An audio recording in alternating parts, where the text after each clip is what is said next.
Okay, I think we're ready to go. Caitlin, unless you tell me otherwise. I'm assuming that people can hear me now. Hello, welcome to our webinar today. I'm David Clarke. I'm Vice Chair of the European Movement in Scotland. And you're very welcome to our webinar, which is part of a series where we're talking to the various political parties to understand their European policy. And today I'm delighted to be joined by Willie Rennie MSP of the Scottish Liberal Democrat Party. I checked off Willie's biography beforehand, so if he shakes his head during any of it, he's been unfair because I read it out to him. So Willie is a lifelong Liberal and also a great friend of the European project. He cut his teeth politically as Deputy President of the Students' Union while at Paisley College of Technology. He was in charge of the Scottish branch of the Young Liberal Democrats. He ran a host of campaigns and eventually became CEO of the Scottish Liberal Democrats before moving on eventually to become a member of the UK Parliament, being elected for the constituency of Dunfermline and West Fife in 2006. He lost his seat in the 2010 election, and he was then later elected to the Scottish Parliament in May 2011. And after the resignation of the then leader, Tavish Scott, he was elected to run the party. And following a decade as a strong critic of the SNP government and a strong advocate of both continued membership of the UK and the EU, he stood down in 2021 and now serves as the party spokesman on communities, the economy and education. Welcome, Willie. You got spot on there. Oh, did I? Good. Spot on there. Okay, top marks. Okay, well, let's say the same for you now. When we go through this, I think, I always like to start these things with a bit of a personal thing. Tell me, about your European, did you travel to Europe as a child? Do you have a lot of engagements with Europe? What's your connection with Europe?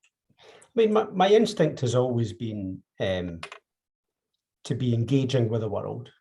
I've always been, never believing that individual countries are superior to others. So I've always had a strong affinity to the European project. The party has as well. And I've enjoyed, traveling to various parts of Europe, whether it's on holiday when I was younger. Although our family didn't do foreign holidays that often. We tended to do more Scottish holidays with a cardboard box as a suitcase in the back of the car. But when I was married, we spent quite a bit of time in Spain and France. And I've also done some training politically in a lot of emerging European democracies, whether it's Macedonia, Montenegro, and Lithuania, various countries like that. So I've seen large parts of Europe, and I like the eclectic mix of people. The kind of the openness and the partnership that's exhibited. So I've seen it both politically and personally, and that's why I'm committed to the European project. I'm an outward-looking kind of person. I mean, do you consider yourself European? Yeah. And British and Scottish, and probably most of all a Fifer. Okay, that comes first, does it? All right. Okay, Fife comes first. Okay, I was going to say it could be awkward and say what comes second then, but it'd be like Fife comes first. And how did you feel on that night of 2016 when the announcement came through at about 4 in the morning? But it was looking pretty ropey for midnight. How did you feel? I've in some ways, to some degree, I wasn't surprised because I could feel it moving. When you're doing my job, you're speaking to lots of people all the time, and it's the little trends that picked up. So in some ways, I wasn't surprised, although I was utterly bereft on the morning. Not, of course, there's the practical things about what it means for trade and free movement and all those, the university connections. It's all that stuff's important. But what it said about our country was what I was most bereft about. what kind of approach did we take to the world? And it was cutting ourselves off was the kind of the message. And that I felt most upset about that. And I think it just felt we'd set ourselves back and we had lost an argument about the soul of the country. And so that's institutions are important, but it's actually what it says about us. Is what's I suppose I'm interested in that because I think in line with a lot of lay pro-Europeans, we probably felt that the campaign wasn't positive enough. I often felt that even like our best friends, were apologising. They were saying, look, I know Europe's bad, but we ought to stay in. And I'm wondering, have we learned since then, to love it a bit more? Do you think, now that we're out in some ways, the positives seem so glaringly obvious? Yeah. We did take it for granted for a long time. All political parties, including ourselves. I have to say that during the campaign itself, we were very enthusiastic, which I hope other people see, that we were strong campaigners. We liked to have been bigger, but we were strong campaigners. We couldn't believe how, in particular, the Labour Party and to some extent the SNP were just not engaging. And it ended up being a battle between one part of the Tory party and the other. And that just belittled the whole process. But we were really enthusiastic about it. But I have to say, there are probably times where we should have stood up for the European Union. And there were some in our party that were arguing that we should have been doing more of that at the time. Elspeth Atwell was one of them, our former MEP. She was very forceful about the fact that we should be saying more about it. So there's no doubt that we did make mistakes before, but when it came to the campaign, we were, fulsome in our endeavours to try and keep us in the European Union. And on your point, I remember Nick Clegg, maybe not the most popular guy in the world, but I remember him doing these battles with Nigel Farage on the TV, and he was asked the question, what would you improve about the European Union, or what's wrong with the European Union? And I don't think he came up with any example. I think he was relentlessly positive throughout the whole debate, didn't apologise once. And he was criticised for that, for not being realistic. But then on the other hand, you had Jeremy Corbyn, who just gave the European Union 7 out of 10.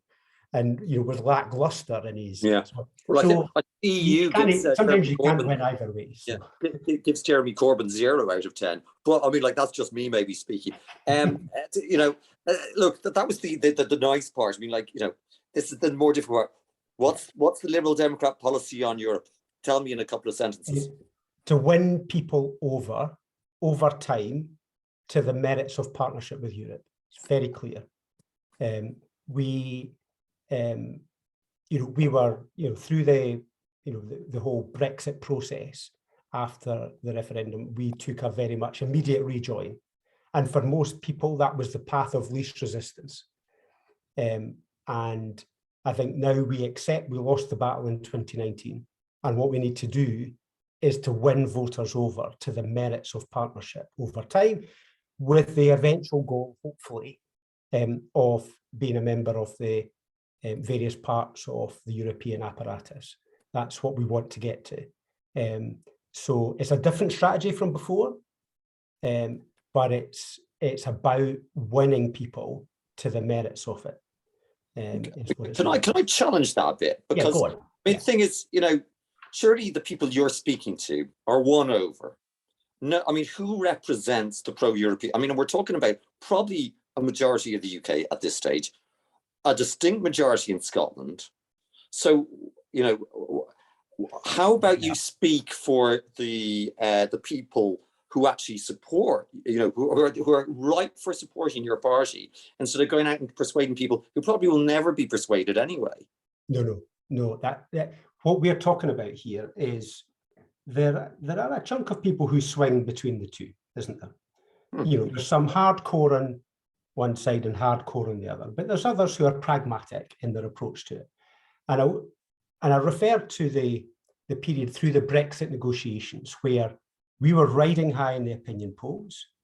The opinion poll, I think at one point we were ahead of the other parties. And it's when, I think at that point, people thought the path of least resistance out of this Brexit chaos is just to scrap a lot of it, stop the process, stop Brexit. And that's how we were receiving a lot of support. That pragmatic middle reckoned the easiest way was to do that. That pragmatic middle shifted. It shifted as soon as Boris united the Conservative Party around a single position, and he persuaded the European Union and the European countries that they had a plan. And so it looked like the path of least resistance to those pragmatic people was to go with what Boris was doing. And the debate shifted, and our opinion poll ratings went down at that point.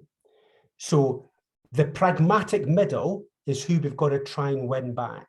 Because just now, and I'm on the doors a lot, they are not talking about this. They're talking about the difficulties, bits of it, but there's lots of other things in the world as well that are happening in terms of COVID and Ukraine and energy crisis and cost of living. So what we've got to do is say, get that pragmatic middle back, because just now, I'm afraid they're not. And that's why I say, let's persuade them about the merits of partnership. And I'll come on to that a bit more about what I mean by that. Yeah. But I do want to ask you about that partnership. The strategy is important. I want to ask you the partnership thing. Here's something. What about principle? Yeah. What about believing in something? What about sticking by it? Yeah. You were the pro-European party. You say you were riding high in the opinion polls with this policy. Yeah. Now, you might have had a bit of a dip afterwards, but I mean, you'd say people, the pragmatic middle. I mean, I think some would say it's a very divided country, and unfortunately the pragmatic middle, or whatever you might want to call it, is being squeezed. But I still would posit to you that maybe there's a large constituency out there that is crying whenever they see politicians like you not pointing out all the time that the cost of living is primarily driven by Brexit. And we'll find this later this year, saying, why aren't you doing that? Why aren't you doing it, Willie? Because it's about the art of winning the campaign. It's not just about appealing to our own side. It's about persuading those who are not persuaded just now. Remember, they had a good 5 years solid of Brexit turmoil. 5 years solid. They were sick to the back teeth of it at the end of it. And what we need to do is to persuade them, to influence them, to get alongside. There is no point in telling the people who voted, just maybe marginally, that pragmatic group who voted for Brexit, that they were wrong. Or the other ones who voted to remain but have accepted it, that they're wrong to accept it. Because you don't persuade people by telling them they're wrong. You persuade people by showing them the benefits of good partnership. So it's about winning. I'm for winning. I could come on here. I would love it to come on here and just say exactly what you've said. I would love to do that. It would be the easiest thing in the world to do. But I would be letting you down if I did that, because the most important thing is to win. Okay. Well, look, we'll move on from that partnership there. Okay. That sounds incredibly vague to me. Okay. I'll give you an example. We need to maintain good relationships with Europe. That means getting the Erasmus alternative up and running as quickly as possible, so we can get students in and about Europe and students from Europe in and about Scotland and the rest of the United Kingdom. We need that to happen to maintain the personal and cultural links, educational links. We need to make sure that the next stage of the research partnership with Horizon and so on, that is maintained and strengthened. We need to make sure that we break down as many trade barriers as we possibly can and make it trade as simple and as easy as possible, so that companies individually are continuing to work with each other across the borders and don't have the difficulties. It's those personal relationships rather than separation will be what persuades people that we need to be done with ever more bureaucratic processes that come with Brexit. So those are the things. It's the personal and the business and the educational and the cultural relationships that we must maintain. I mean, I agree with the keep and pace powers that the Scottish Parliament have got for that exact reason. Let's make it as easy as possible to persuade people, but also if the United Kingdom people decide that they want to go back to form a partnership with the European Union, it's as easy as possible to do. That's what I mean by pragmatic partnership. Yeah. I mean, you've given some tangible examples there, so I don't even think I need to go into there. I suppose the trade barriers one would be the one I'd say, because, you know, in some ways you said earlier, you know, kind of you mooted about single market, talked a bit about customs union. You know, what's the end game for you? Is it to rejoin? I would love to rejoin. I would love to persuade people over time. It's not for me to tell them what they should and shouldn't accept. It's about building the foundations to make all of these things possible. It's going to be in the hands of people to decide this, to first of all make it a priority, but also to be persuaded about the merits of it. Okay. So I will make a strong, you know, quite a passionate case about the mistakes of Brexit. And if you watch the Scottish Parliament, which I'm sure you watch every speech of mine, David, in the Scottish Parliament. Absolutely, I do, and they're great. but I will make a strong pro-European speeches. I make that frequently. I make points about all of that with a view to persuading people. In some ways, the exact formula for the end is less important as actually winning people over. Okay, no, I know, and you're very keen to tell me that winning people over is important, but I want to move on to okay. Look, you know, we've already had members of the Conservative Party say, look, let's just rejoin the single market. Let's just rejoin the custom, you know. So why not you guys? Should we just, you know, if you wanted to kind of like take the sting out of Brexit, surely that's the way to do it.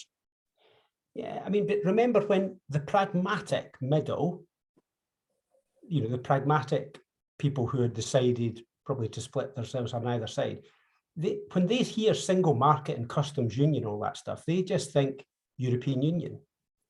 So do they? Yeah. Do they? I mean, I don't know. Do we have evidence of this? I mean, where's the evidence? But it's all okay. I've not got opinion poll evidence. You've got me. But if I was to go in the doors and say I want to rejoin the customs union and the single market, they will think I'm just trying to undo the Brexit result. Okay, well, hang on. Okay, let's say you went to the doorstep and you say, do you know the way, I mean, like, you know, your cost of your bread has risen, the cost of your fruit has risen, the cost of your veg, the cost of this risen. I can promise you that I can stop this rising if we just very simply just rejoin the single market for the customs union. How about that? And they will say to me, well, it's much more complicated than that. We know that we can't get we know that, this is what they'll say, we know that there's the pandemic after effects. We know the impact of Russia and the sanctions. We know the impact of Ukraine and the supply of foreign goods from Ukraine. We know all of that is contributing to the cost of living crisis. They'll say you seem to be arguing against the cause there. I mean, like, you know, you know, Michael O'Leary there, for example. I mean, like, nobody's, you know, not the most popular person in the world, but saying the problem is for the airports, it's because we can't bring in European staff. That's what's, you know, causing all these flight delays. That's what's causing the problems at security. You know, I think they'd listen to you, wouldn't you? There is people know that it's more, that the world, the trouble is that the pandemic almost suspended the world for 2 years. So it's quite difficult to prove precisely in people's minds emotionally what the effect of Brexit was. Well, I think, I hate to tell you this, but I mean, like, you know, it seems to be coming from, you know, you know, OECD, various statistics like that, which seem to be saying that the UK is lagging behind now, post-COVID, we're moving out of COVID, and the problem is the hard Brexit that we've got. You've got lots of people on your side, lots of eminent economists who'd back you up on that, Willie, if you're on the doorstep. Why aren't you saying that? Because it's about persuading them. I mean, I'm sorry, I'm repeating myself.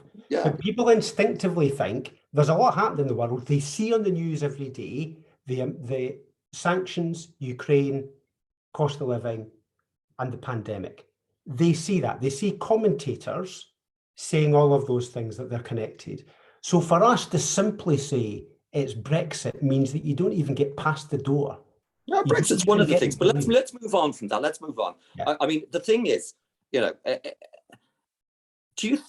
if you're a pro-European in Scotland, surely the thing to do is vote SNP. For what reason? Because they want to join the European, they want to rejoin the European Union. That seems to be the most likely way to do it. I mean, That's what they look, say.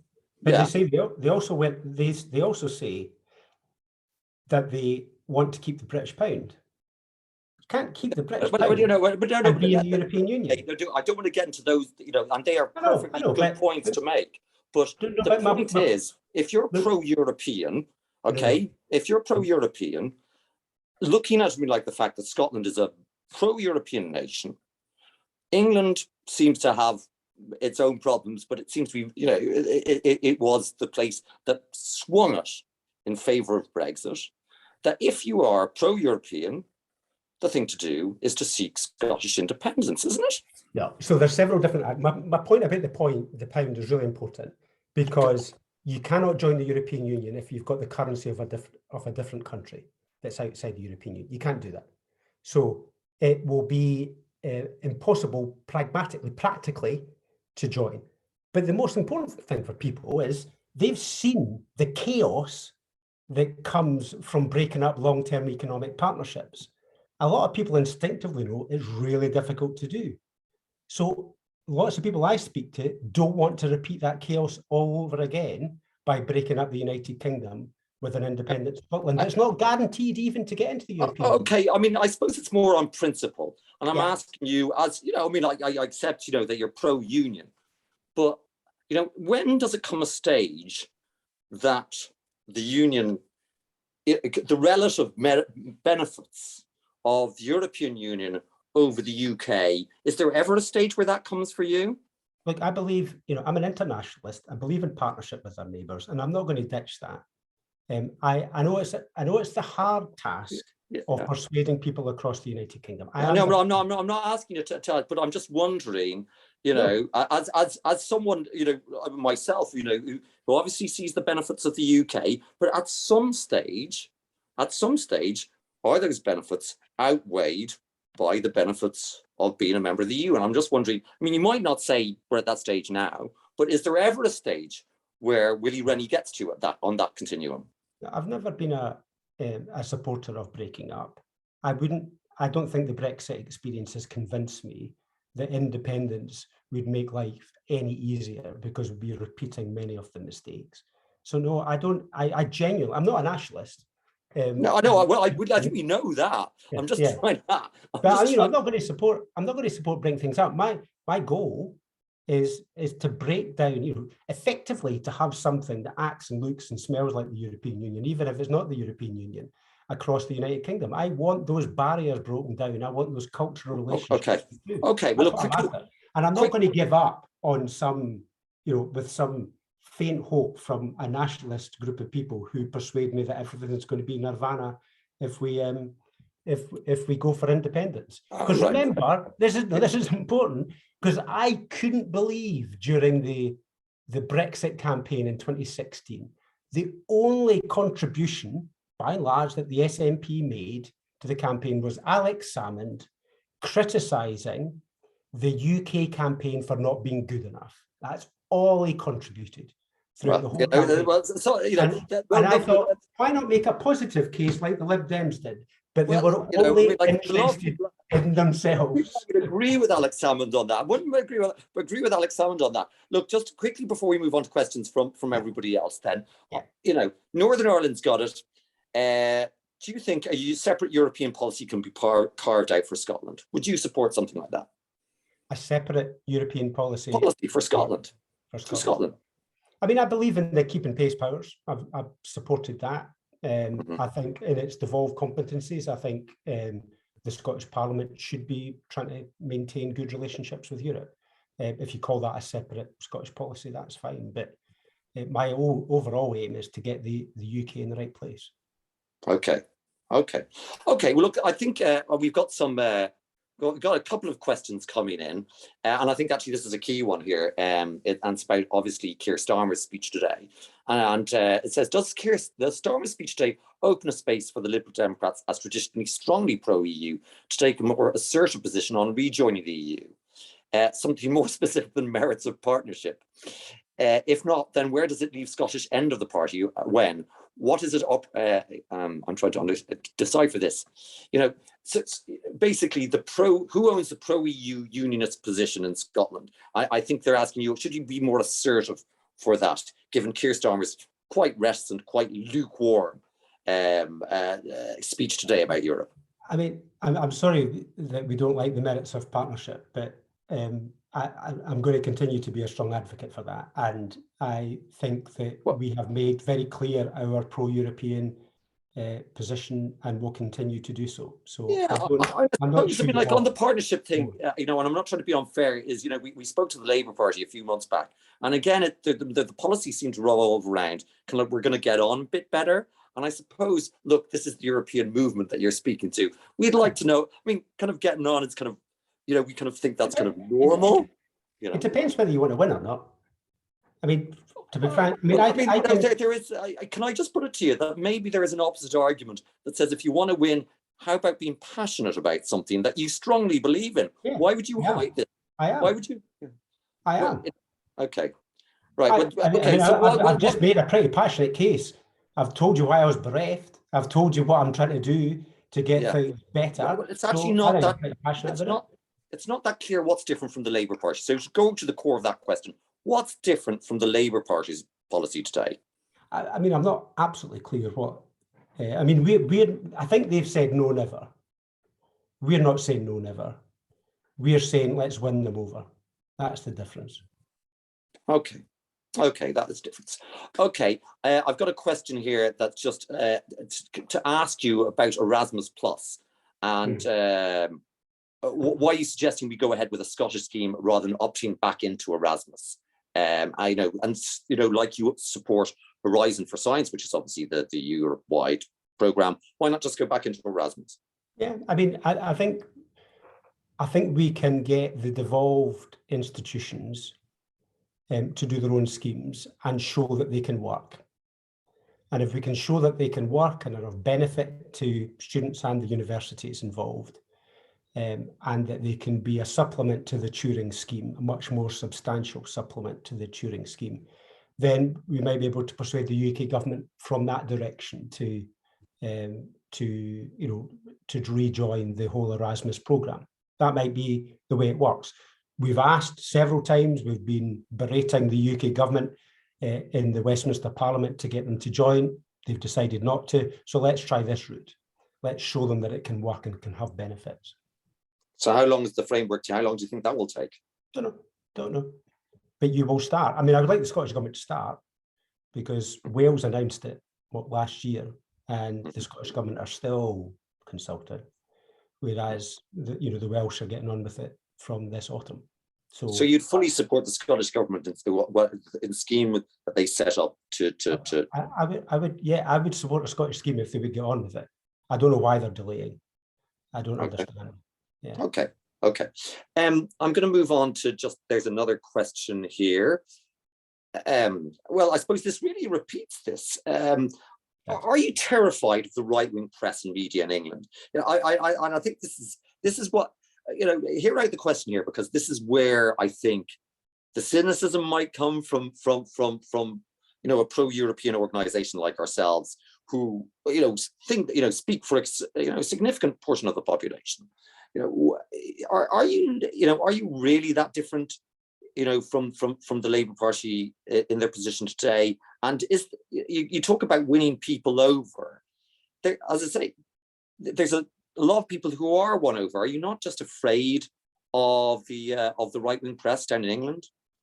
Well, we weren't before when we said stop Brexit, were we? I mean, we were very clear, very robust, because it was the right strategy for the time. The path of least resistance for people was to stop it altogether. That was the path of least resistance. The path now is a different one, and I've set it out how different it is. But you can try the same strategy over again, but I'm not sure it would work any better this time. That's why. You know, on the basis that Nigel Farage kind of like, who's not the most subtle politician, he kind of kept on with the same thing, and eventually it won for him.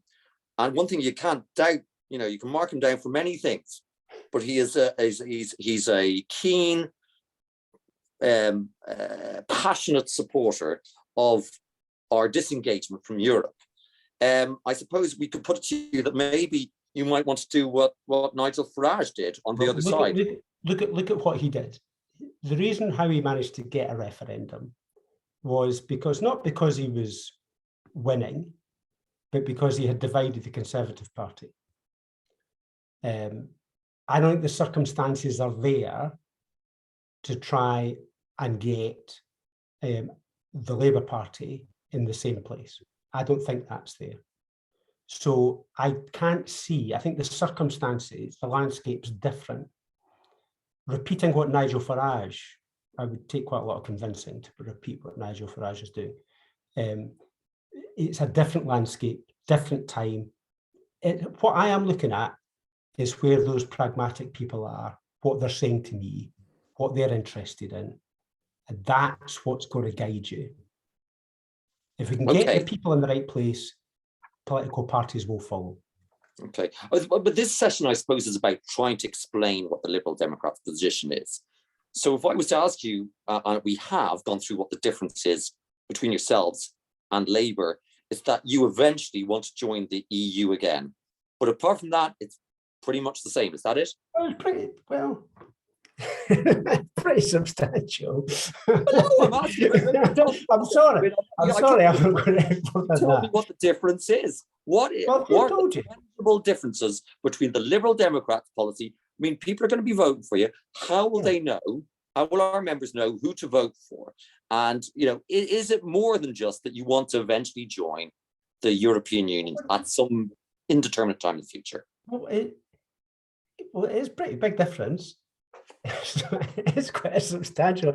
I'm not sure I can add any more to what I've said. I think I'm very clear about where my instincts are. We've got a track record, solid one, where we really did put ourselves out there with a distinctive, forceful campaign, which didn't work. I want to remind you, it didn't work. I now see a path to persuade people over time about the merits of working in partnership. And I've got a practical route for achieving that, both on things like Erasmus and on trade and on workers. We've not talked much about workers. I've got a lot of fruit and veg farms and processing units in North East Fife that are on their knees because they can't get enough workers. Okay, give me what would you do now about that? How would you fix that? So what I would do, because this is where it's not immediately apparent what the details of the problem are with workers. These fruit and veg farms were going further and further east, beyond the boundaries of the European Union to get workers. So all the problems just now are not necessarily caused by us leaving the European Union. We need to understand the fundamentals of the problems before we try and tackle them. So for my idea is to actually influence the immigration policy as a whole, so it's more outward looking and internationalist.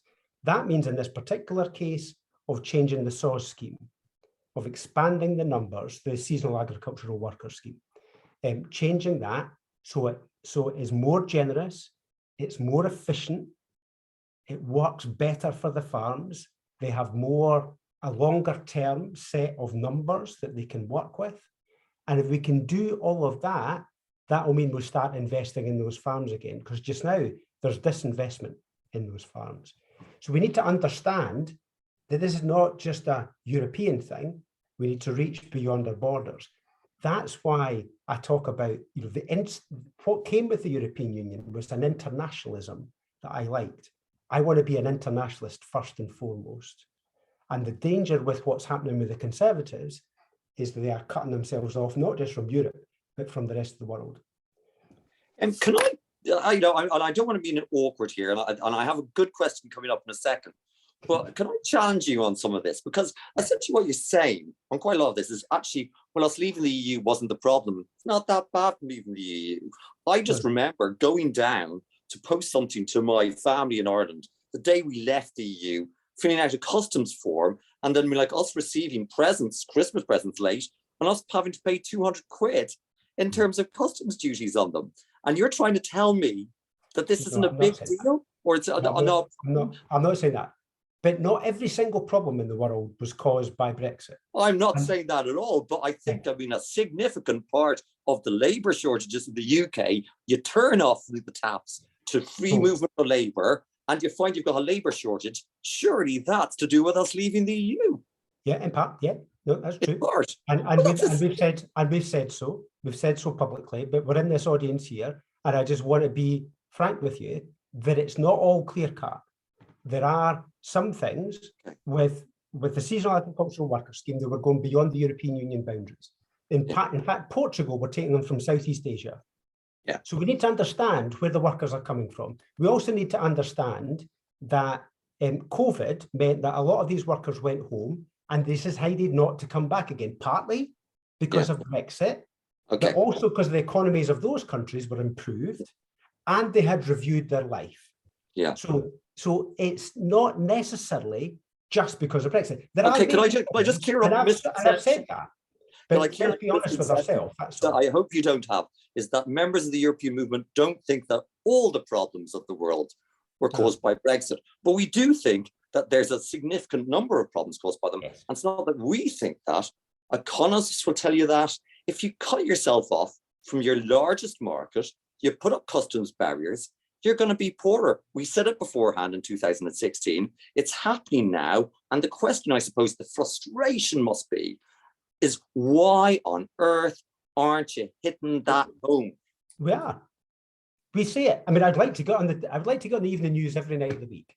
I would love to be able to do that, right? Okay. And I would love to be able to repeat those messages every day of the week on the television. I'd like to do that, but that doesn't happen. What we also need to understand is the complexity of these issues if we're going to solve them. Okay. And so it's, I mean, I'm not arguing with you about it.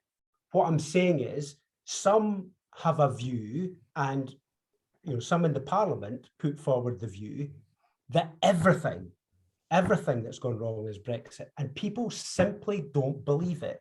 We need to be able to get people to listen to us.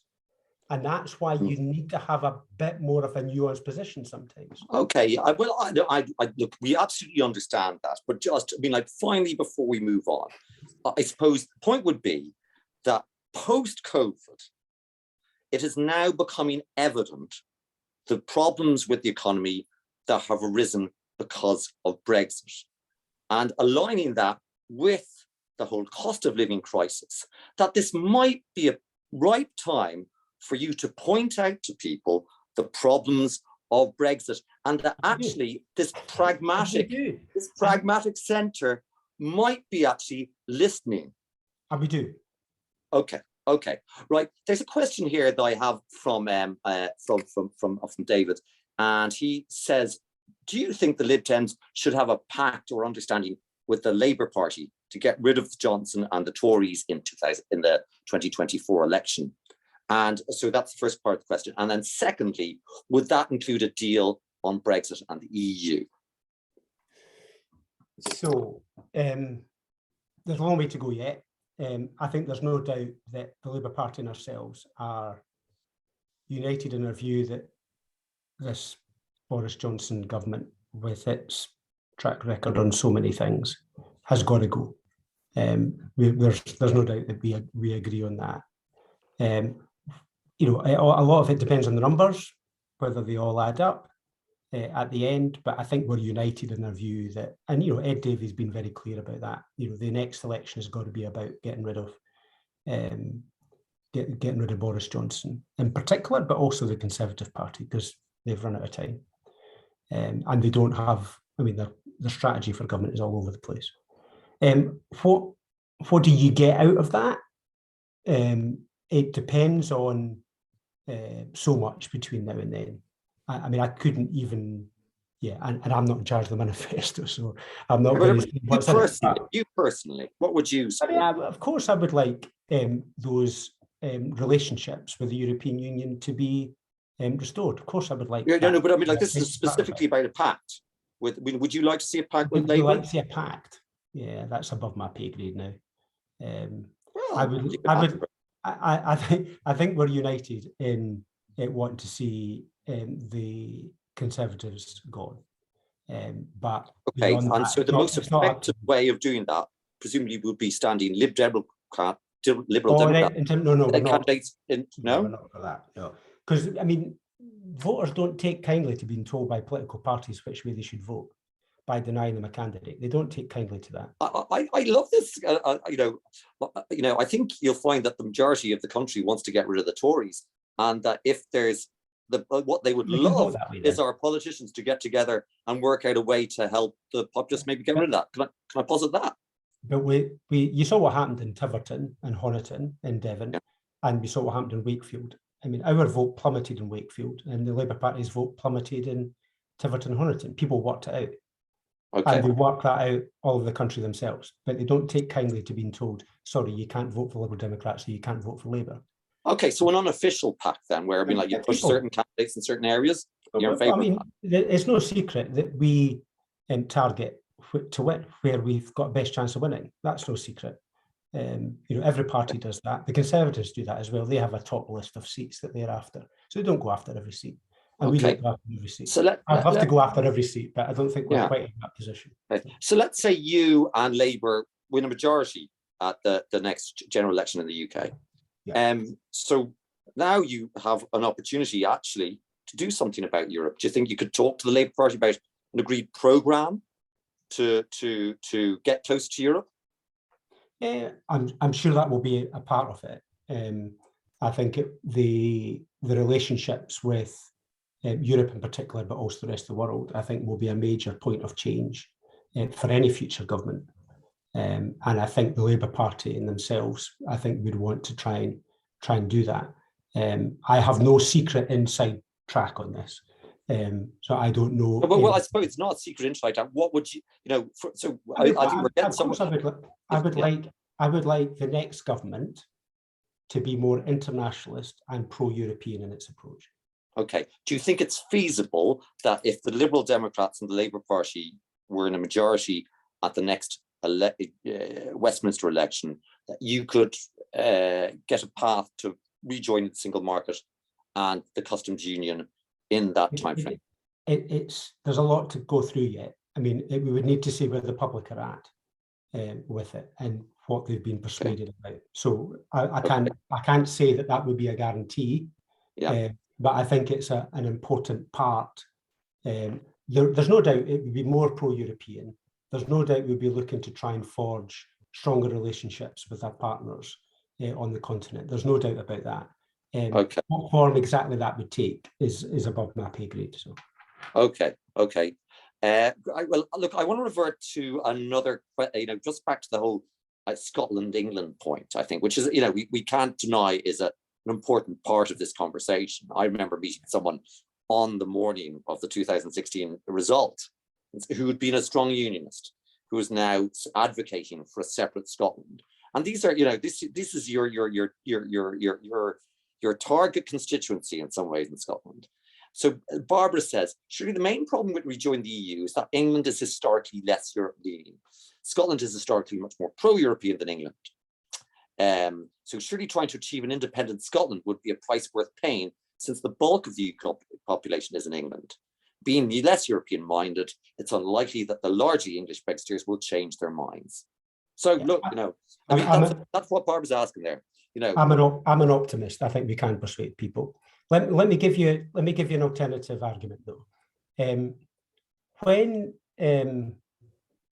we've seen with Northern Ireland the problem that's created when you've got two entities that are on either side of the European institutions.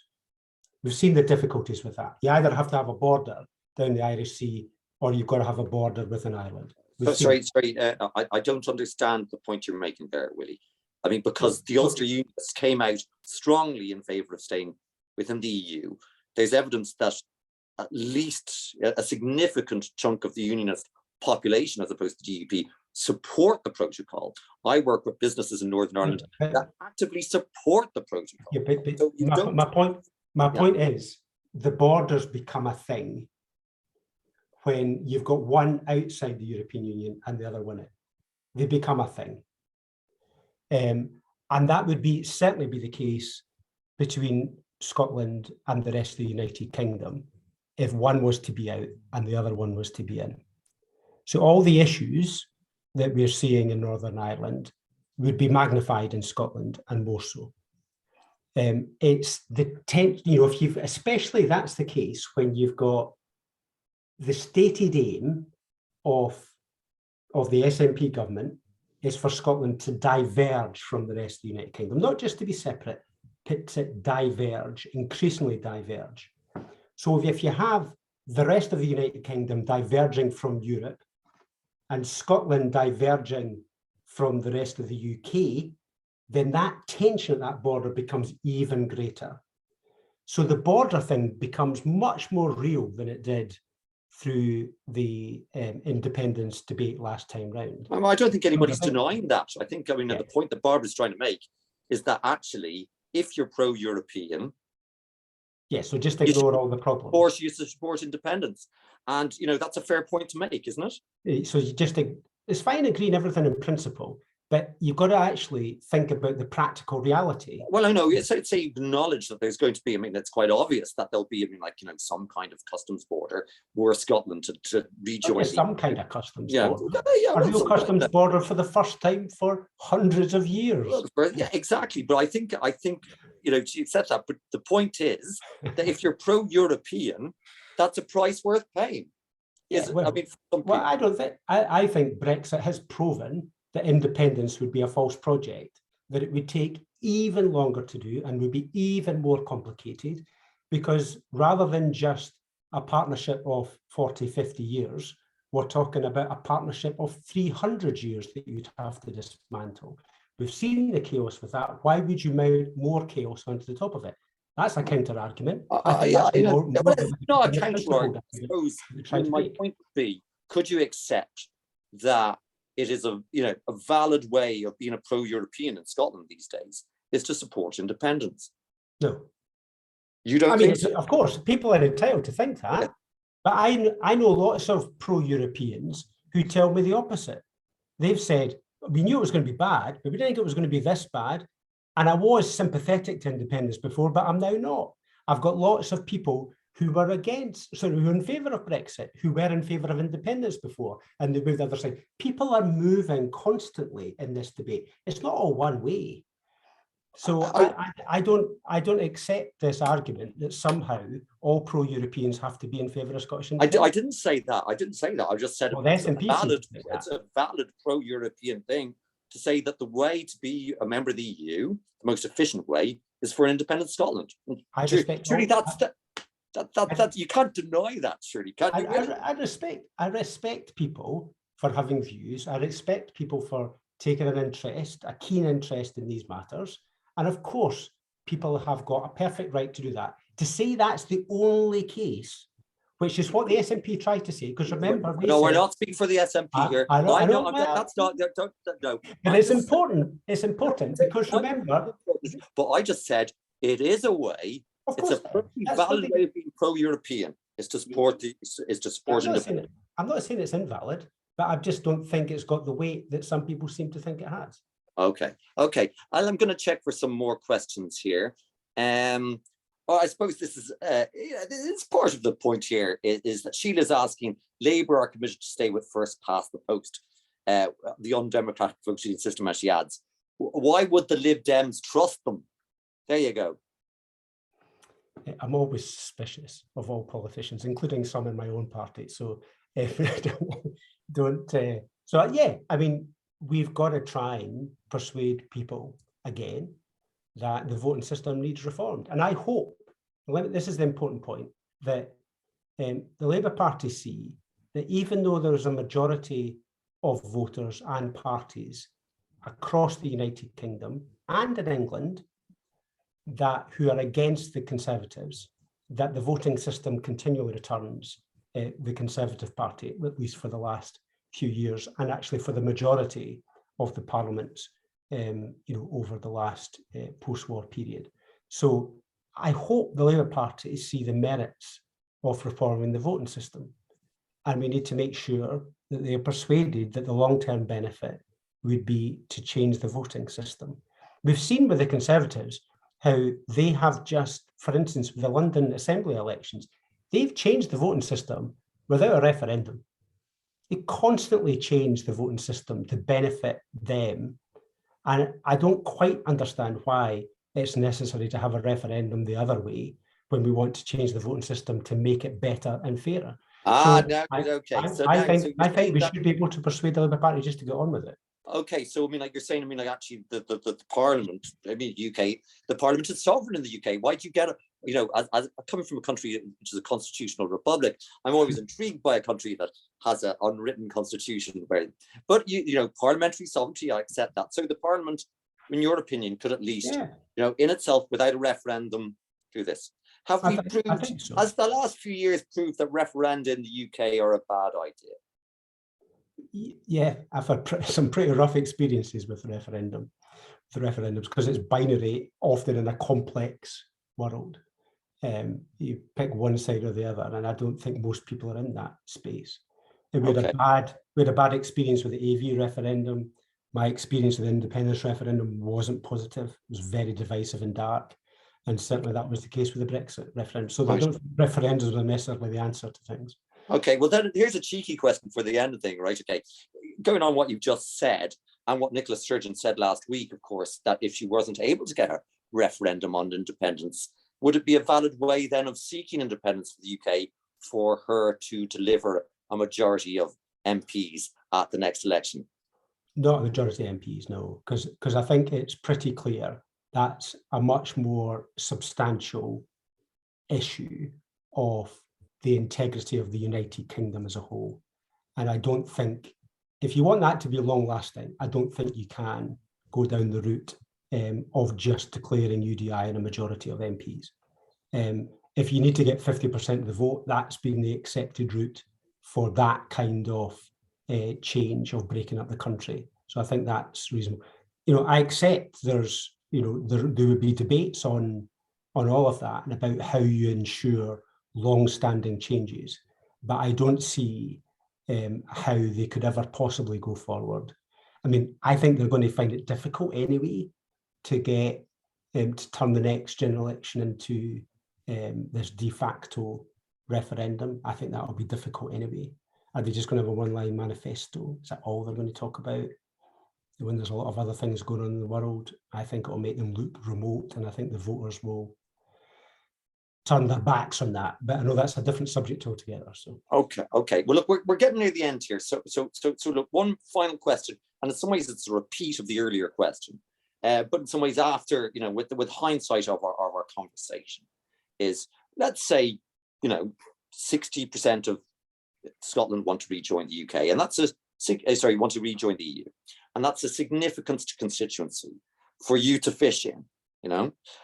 What's your pitch to that constituency to say, to say this is why we should vote for the Liberal Democrats? We believe in strong, solid partnerships which grow culturally, educationally, economically, in order to improve our lives for the better. And I want to have a good working relationship with our friends and neighbours in Europe. That would be my pitch. Okay, but no timetable. Oh, it's about making the case, and that's what we would do. But yeah, I suppose the disappointment, is no timetable. And I'll give you one last chance: no timetable and no specifics. There's I've gave you many. Okay. On the Erasmus replacement, Horizon, etc. But apart from that, no specifics. I've given you a lot of practical things. I want to win, and this is the strategy that I believe is the best way to win. Well, thank you very, very, very, very much for that. We really appreciate you coming on to do this with us.